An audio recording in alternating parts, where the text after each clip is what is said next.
주님의 평화를 빕니다. 성경학당 강의 영상입니다. 미가 예언서 두 번째 강의를 이어가겠습니다.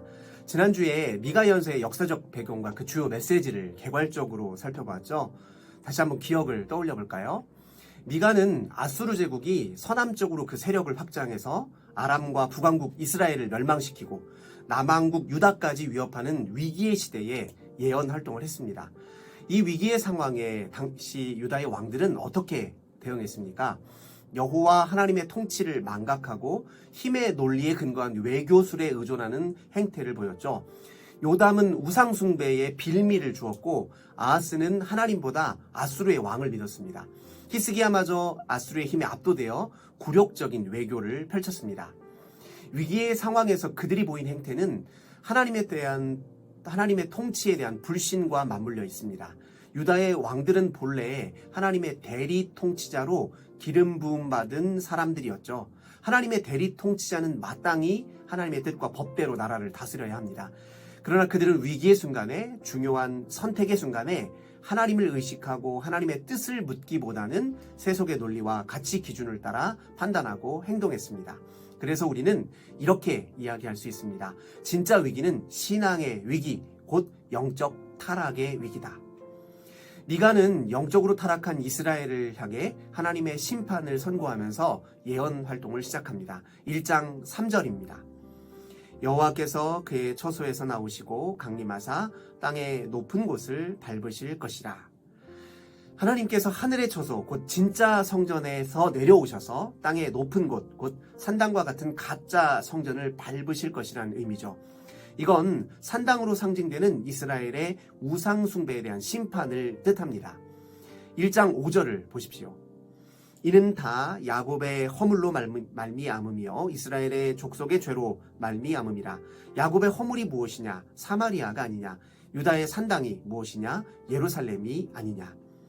여기에서 허물을 가리키는 히브리어 페샤는 반역하다 혹은 거역하다라는 뜻의 파샤라는 동사에서 파생된 단어입니다. 이스라엘의 허물은 곧 하나님께 반기를 드리는 행위, 하나님과의 관계를 파괴한 행위라고 할 수 있습니다. 죄를 가리키는 히브리어 하타트는 관역을 놓치다라는 뜻의 하타라는 동사에서 파생된 단어입니다. 이스라엘의 죄는 하나님과의 관계에서 벗어난 행위라고 할 수 있습니다.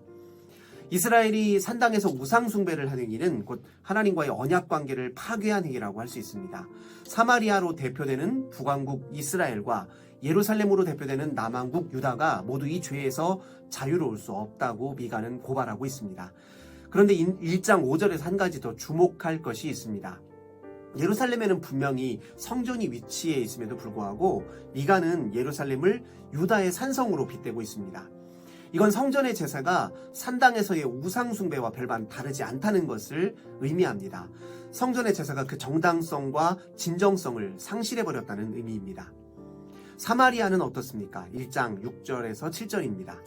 이러므로 내가 사마리아를 들의 무더기 같게 하고 포도심을 동산 같게 하며 또 돌들을 골짜기에 쏟아내리고 그 기초를 드러내며 그 새긴 우상들은 다 부서지고 그 음행의 값은 다 불살라지고 내가 그 목상들을 다 깨뜨리니 그가 기생의 값으로 모았은즉 그것이 기생의 값으로 돌아가리라.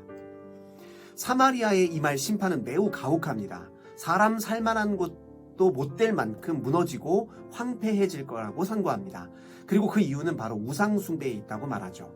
사마리아의 우상 숭배와 관련해서 기생의 값이란 표현이 흥미롭죠.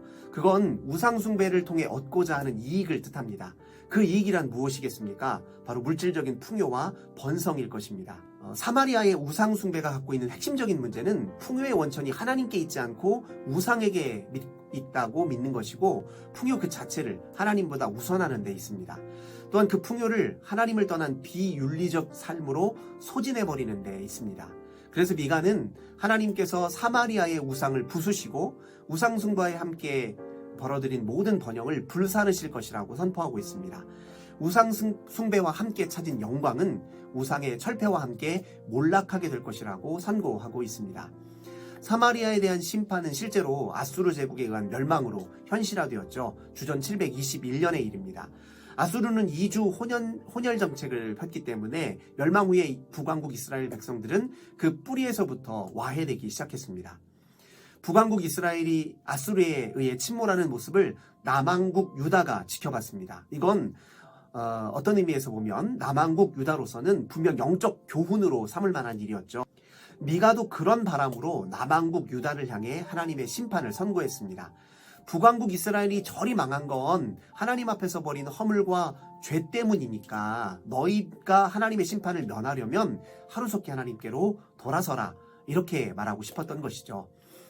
미가는 1장 8절과 9절에서 북왕국 이스라엘에 임한 심판이 남왕국 유다에까지 미칠 것이라고 선포합니다. 한번 보실까요?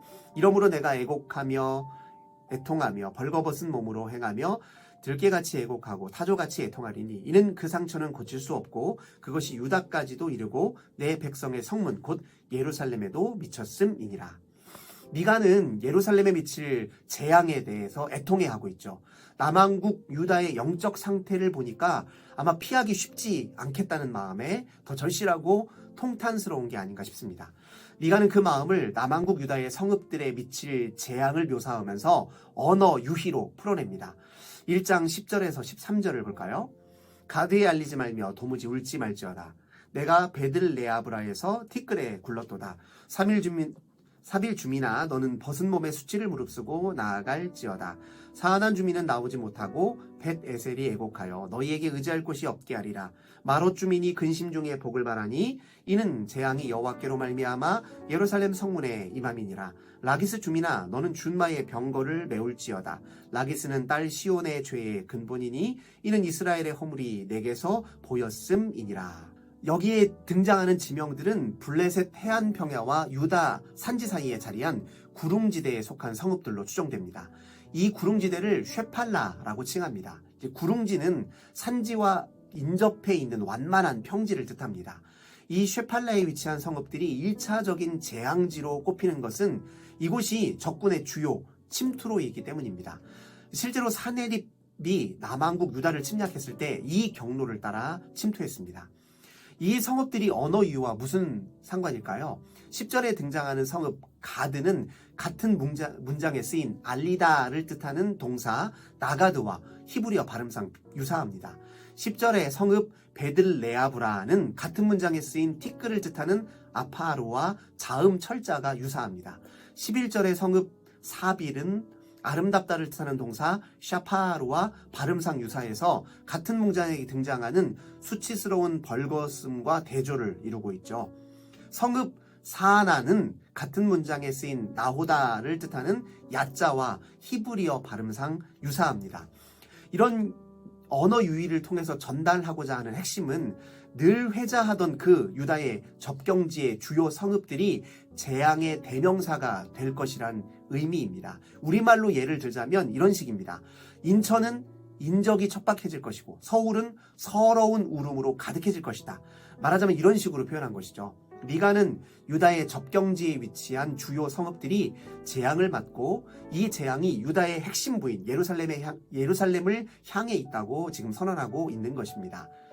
미가는 2장에서 이 피할 수 없는 재앙의 이유를 더욱 구체화시켜 표현합니다.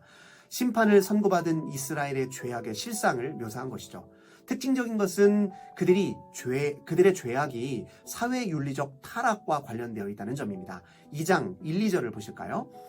그들이 침상에서 죄를 꾀하며 악을 꾸미고 날이 밝으면 그 손에 힘이 있으므로 그것을 행하는 자는 화 있을진저 밭들을 탐하여 빼앗고 집들을 탐하여 차지하니 그들이 남자와 그의 집과 사람과 그의 산업을 강탈하도다.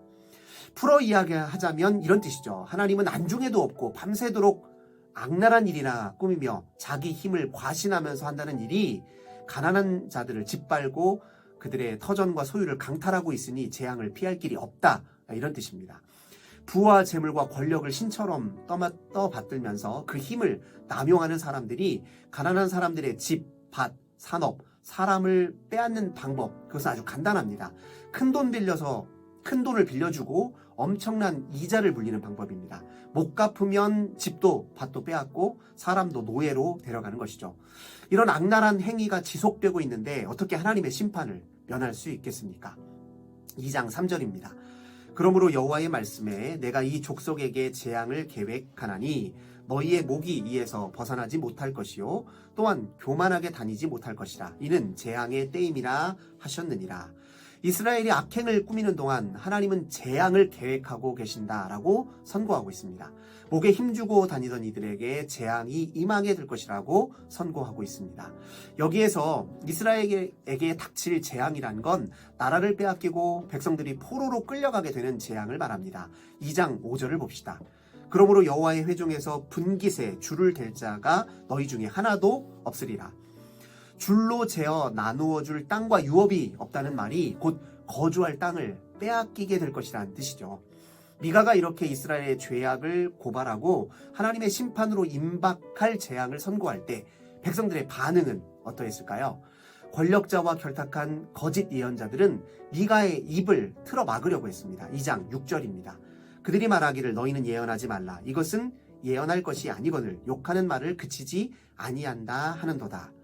심판 선고가 못마땅한 백성들은 자비로운 하나님이 그럴 리 있으시냐라고 따져 묻습니다. 2장 7절입니다. 너희 야곱의 족속아 어찌 이르기를 여호와의 영이 성급하시다 하겠느냐.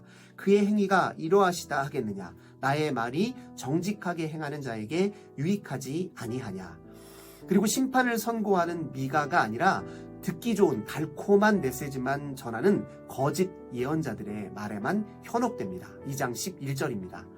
사람이 만일 허망하게 행하며 거짓말로 이르기를 내가 포도주와 독주에 대하여 네게 예언하리라 할 것 같으면 그 사람이 이 백성의 선지자가 되리로다. 죄악을 꼬집는 예언에는 귀를 닫고 풍요와 부와 잔치에 대한 예언만 좋아한다는 뜻이죠. 이러니 심판을 선고하는 미가의 심정이 얼마나 통탄스럽겠습니까? 회개하라는 소리인데 못 알아듣고 있으니 말이죠. 하지만 심판의 재앙을 면할 수 없다고 그 심판이 이스라엘의 완전한 멸절을 의미하는 것은 아닙니다. 하나님의 심판의 궁극적인 목적은 재창조와 회복에 있습니다. 그래서 심판을 선고하는 2장은 회복의 메시지로 마무리됩니다. 2장 12절과 13절입니다. 야곱아 내가 반드시 너희 무리를 다 모으며 내가 반드시 이스라엘의 남은 자를 모으고 그들을 한 초소에 두기를 보스라의 양떼같이 하며 초장의 양떼같이 하리니 사람들이 크게 떠들 것이며 길을 여는 자가 그들 앞에 올라가고 그들은 길을 열어 성문에 이르러서는 그리로 나갈 것이며 그들의 왕이 앞서가며 여호와께서는 선두로 가시리라.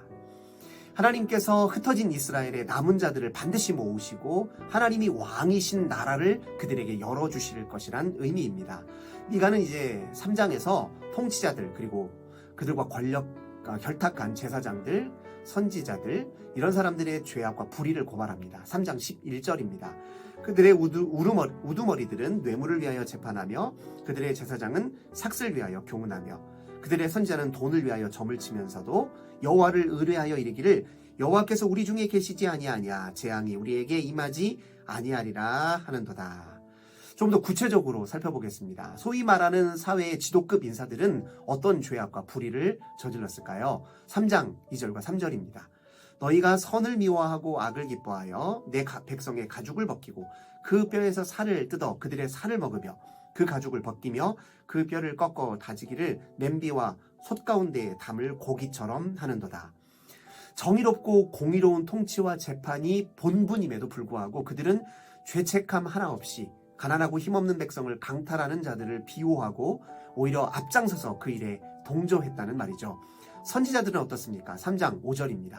내 백성을 유혹하는 선지자들은 이에 물 것이 있으면 평강을 외치나 그 입에 무엇을 채워주지 아니하는 자에게는 전쟁을 준비하는도다. 무슨 말입니까? 먹을 걸 잔뜩 제공하는 사람들에게는 평화를 선포하고 자기 입에 넣어줄 만한 게 없는 사람들에게는 저주를 선포한다는 말입니다. 이런 거짓 예언자들은 하나님의 말씀을 밥벌이의 수단, 자기 욕망 충족의 수단으로 삼고 있었던 것입니다. 제사장들은 어떻습니까? 3장 11절을 보십시다. 그들의 제사장은 삭슬 위하여 교훈하며 제사장들은 하나님께 올바르게 제사하는 법을 가르치고 그 제사를 집례하는 사람들이죠. 그런데 그 법과 규례를 돈벌이, 상품으로 전락시켰다는 것입니다. 제사를 경제적인 이익과 풍요의 수단으로 전락시켰다는 그런 의미입니다. 사회 지도급 인사들이라고 할 수 있는 사람들이 이렇게 타락했으니 어떻게 심판을 피할 수 있었겠습니까? 3장 12절입니다. 이러므로 너희로 말미암아 시온은 갈아엎은 밭이 되고 예루살렘은 무더기가 되고 성전에 사는 수풀의 높은 곳이 되리라. 심판이 이렇게 기정사실화된 이상 심판을 통해 이루어질 하나님의 재창조와 회복에 초점을 맞추지 않을 수 없죠. 그래서 미가의 중심에는 하나님께서 이루실 회복을 선포하고 있는 4장과 5장이 위치해 있습니다. 4장 1절에서 5절은 여호와께서 임재하시고 행하시고 다스리심으로써 임하게 될 평화를 노래하고 있습니다. 4장 2절과 3절입니다. 오라 우리가 여호와의 산에 올라가서 야곱의 하나님의 전에 이르자. 그가 그의 도를 가지고 우리에게 가르치실 것이니라. 우리가 그의 길로 행하리라 하리니 이는 율법이 시온에서부터 나올 것이요 여호와의 말씀이 예루살렘에서부터 나올 것입니다. 그가 많은 민족들 사이에 이를 심판하시며 먼 곳 강한 이방 사람을 판결하시리니 무리가 그 칼을 쳐서 보습을 만들고 창을 쳐서 낫을 만들 것이며 이 나라와 저 나라가 다시는 칼을 들고 서로 치지 아니하며 다시는 전쟁을 연습하지 아니하고. 거룩한 처소로부터 하나님이 임재하시고 말씀하시고 심판하시니 전쟁이 그치고 평화가 열렸다는 그런 의미입니다. 4장 6절과 7절은 하나님께서 쫓겨난 백성들을 다시 모아 다스리실 것이라고 예언하고 있습니다. 여호와께서 말씀하시되 그날에는 내가 저는 자를 모으며 쫓겨난 자와 내가 환난 받게 한 자를 모아 발을 저는 자는 남은 백성이 되게 하며 멀리 쫓겨났던 자들이 강한 나라가 되게 하고 여호와가 시온산에서 이제부터 영원까지 그들을 다스리리라 하셨나니. 힘이 없어 쫓겨났던 자가 다시 돌아왔을 때는 하나님의 통치로 인해 강한 나라가 될 것이라고 말하고 있습니다. 그리고 이때 힘 있는 자들이 힘 없는 자들에게서 빼앗은 부당한 탈취물들은 하나님에 의해 정죄되고 제자리를 찾게 될 것이라고 말하고 있습니다. 4장 13절입니다. 네가 그들의 탈취물을 구별하여 여호와께 드리며 그들의 재물을 온 땅에 주께 돌리리라. 하나님이 회복하실 새 이스라엘은 또 어떻게 묘사할 수 있을까요? 5장은 부와 힘과 권력으로 통치하는 나라가 아니라 하나님의 능력과 위엄에 의지하는 사람들을 통해 하나님이 통치하는 나라를 묘사합니다. 5장 2절에서부터 4절입니다. 베들레헴 에브라나야 너는 유다 족속 중에 작을지라도 이스라엘을 다스릴 자가 네게서 네게로 나올 것이라. 그의 근본은 상고에 영원에 있느니라. 그러므로 여인이 해산하기까지 그들을 붙여두시겠고 그 후에는 그의 형제 가운데 남은 자가 이스라엘 자손에게로 돌아오리니 그가 여호와의 능력과 그의 하나님 여호와의 이름의 위엄을 의지하고 서서 목축하니 그들이 거주할 것이라. 이제 그가 창대하여 땅 끝까지 미치리라.